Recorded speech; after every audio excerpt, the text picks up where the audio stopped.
vous avez assisté à la plus grande escroquerie que je n'ai jamais vue de ma vie avec la toxicité de l'hydroxychloroquine. Vous l'avez vu, ça. Et ça devrait vous poser la question de savoir, mais attendez, est-ce qu'on me ment ou est-ce qu'il n'y a que là-dessus qu'on me roule dans la farine? Vous devriez vous poser.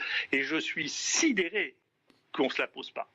Ça n'est jamais arrivé, un truc pareil. Jamais. Vous vous rendez compte?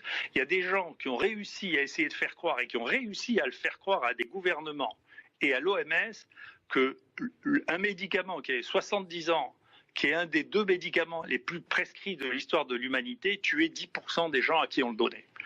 Comment, vous comprenez pourquoi, je ne sais pas, quand j'étais jeune, on m'a raconté les plus grandes bêtises, on me disait, vous savez, la Tour Eiffel a été vendue 17 fois à des ferrailleurs. Ben, je comprends comment on peut l'avoir parce qu'on voit comment on vous a vendu la toxicité de la chloroquine et je reconnais que c'est hallucinant. Si vous me demandez comment on peut expliquer ça, je n'en sais rien, je ne peux pas le comprendre. Et je ne comprends pas pourquoi ça, vous l'avez effacé de vos tableurs. Vous devriez poser la question à savoir, est-ce que vous avez cru à cette histoire de toxicité de l'hydroxychloroquine? Est-ce que vous avez vraiment cru que c'était possible qu'un médicament aussi connu que ça puisse être toxique à ce point?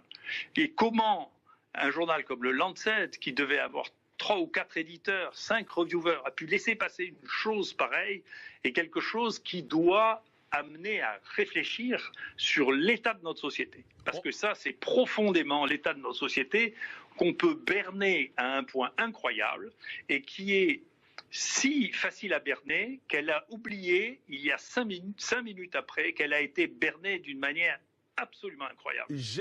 Et d'ailleurs, vous savez bien que si vous êtes malade, vous voulez que je vous dise quelque chose, monsieur Morandini, j'ai une très grosse expérience. Si vous êtes malade, la semaine prochaine, vous allez m'appeler. Je pense. Ben voilà. C'est la réponse à votre question. Moi, je pense, effectivement, je suis honnête. Parce que c'est ce qui se passe tout le temps. Voilà. Je peux vous le dire, c'est comme ça que ça se passe. Professeur, quand...